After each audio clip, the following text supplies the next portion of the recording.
video that I keep trying to make that keeps getting taken down. Not taken down, sorry. But I literally had a call today from a job offer, so fingers crossed on that. It's in Loud now, County Loud, so be a bit of a trek, but might get accommodation out there, so we'll see. Then it was updates on the phone. Then it was just getting interrupted in general. I can't seem to catch a break with that video. But I was going to make it now, and what it is talking about why do young men commit suicide? Right, so 16 to 25, the biggest killer of that age group is suicide in men. And why is that? Because it's scary, it should worry all of us, and it's very sad to see. So, what are my thoughts on it? And then I really want to get your thoughts on it in the comments. Definitely, this is something you put your comment down below because I want to hear your thoughts. Why do you think it happens? But I talk about this a lot. I know it's very grim. It's quite a miserable thing, but I think we need to discuss it, and not in a very emotional crying sort of way, but in a very rational kind of way, and also with a bit of emotion sprinkled in there. But I want to give an objective opinion. So I believe that young men don't know if they're coming or going nowadays, right? So before there were set roles, you knew your place. It was like, as a man, you have a duty of care to look after your wife and your children. Now, that being said, a lot of men got away with just going and doing their week's work. The wife would cook, clean, do the laundry, mind the kids, and it was just seen as, yeah, but that's not really important. It's very fucking important. And I think a lot of men, especially like from a lot of my friend group and young lads that I know, there's a lot of absent fathers who think that it's okay to be absent through all the difficult years of people being a kid. So, like, up until, I mean, I guess you never stop being a parent, do you? But up until 18, it's very difficult. Like, as a young child, you're helpless, so you're reliant on your parents, and you need them. You're helpless without them. And then when you get into your teenage years, like adolescence and teenage years are extremely difficult. You're bitchy, you're whiny, you make mistakes. A lot of people go off the rails, sadly, but that's all part of growing up. You learn from your mistakes and your fuck ups. I think there's too much of an excuse of teenagers being little cunts, when in reality it's like you got to learn that your parents have sacrificed stuff for you. Like, and even my dad has. I mean, as distant as he has been, I know that he did certain things for me, but I wish he'd actually been a better father. But I respect that he didn't know how to be. And we're connected now, which I'm grateful for, because not a lot of people get that opportunity. And I feel for him, like I really do. And I think he was failed by my granddad. So my granddad's never going to change. He's just a nasty piece of work. I've learned to accept that. I've learned to empathise with my dad, and to see things from his perspective. But still leaves you in a very vulnerable place when you're older, like being an autistic kid like me. And I'm grateful for the challenges I've had because they've made me grow as a person. But to say I had an attempt myself, so, and lots of suicidal thoughts, a lot of them, thinking of life is worthless, I'm worthless, I'm just going to end it now. So I'm just going to check the battery. I really want this to go all the way. No interruptions this time, so I'm going to get to the point and maybe be more succinct. um, but me and my poor brother, like, he had to deal with me being difficult and awkward. I didn't get much guidance at all, didn't know what the fuck I was doing.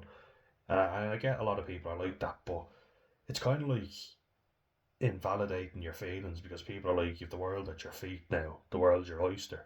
There's more opportunities now than ever. Right, where the fuck are they then? Like, I'm not going to complain and say life is more difficult than it's ever been, because that's not true. And actually, knowing that there are lots of opportunities and people are a lot more empathetic of those struggling with their mental health, which they are. You can't deny that. And if I was autistic back in, say, the 1920s, no one would know. I'd be mistreated. I'd probably be put in a fucking loony bin. So I'm very grateful for that. I'm very grateful to be born in this day and age. What I'll say is the general population are very empathetic of autism and very understanding, and I can't complain.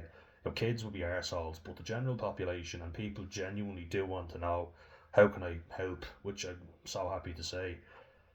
It's the ones who are supposed to help in the medical professions that are quite useless, I find. Like therapists and all have the best intentions as well. Just gonna sneeze, sorry. Therapists have the best intentions, but I find a lot of them are like me. I just get a I had very good intentions, but I was quite naive on how I was going to actually help people.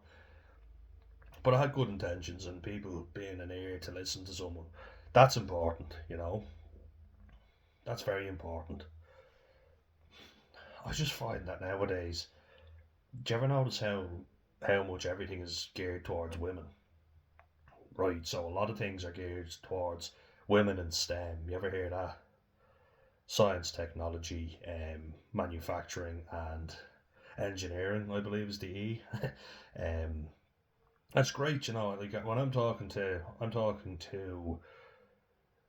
women my own age and a bit younger who are involved in science and they're going to be future scientists and whatever, and they're great. They're very bubbly, very chatty. They're talking to me about my project, and it's great to talk to them. And it is. It really is good.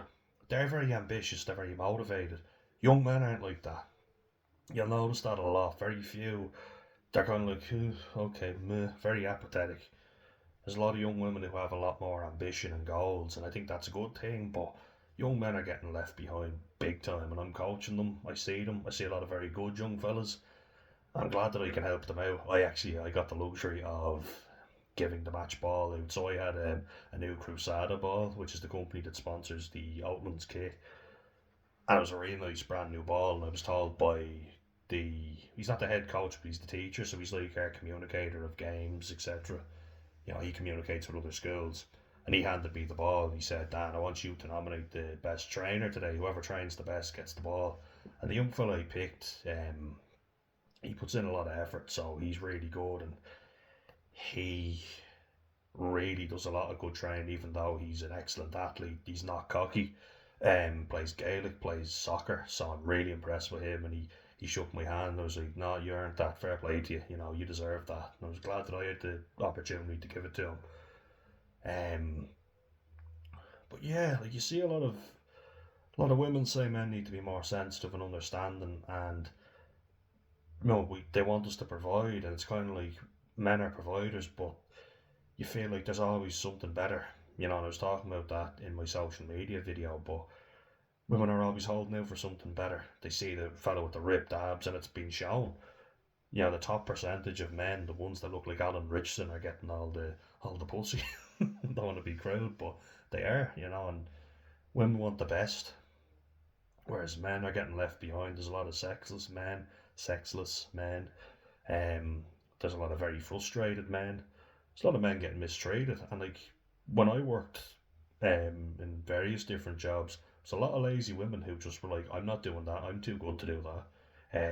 They were filthy. Like the women's bathroom in places I've worked in. There were complaints about it by the cleaners, not the men's, the women's. I talked about that before, but my brother cleaned them out, and I had the luxury of cleaning out bathrooms myself, but not as much as my brother. My brother did it way more than me, and he can have that one. God love the poor fella. It was fucking disgusting. Make sure I have enough battery here. It was fucking vile, and they want to be treated like queens, but act like pigs. You know what I mean? And there's just an attitude of I'm worth it, but you're not. And I've seen a lot of men who are henpecked at this age, like fucking 18, 19, and I have to get the missus something or she'll have a mare, and you're like, you're a fucking child and you're acting like this.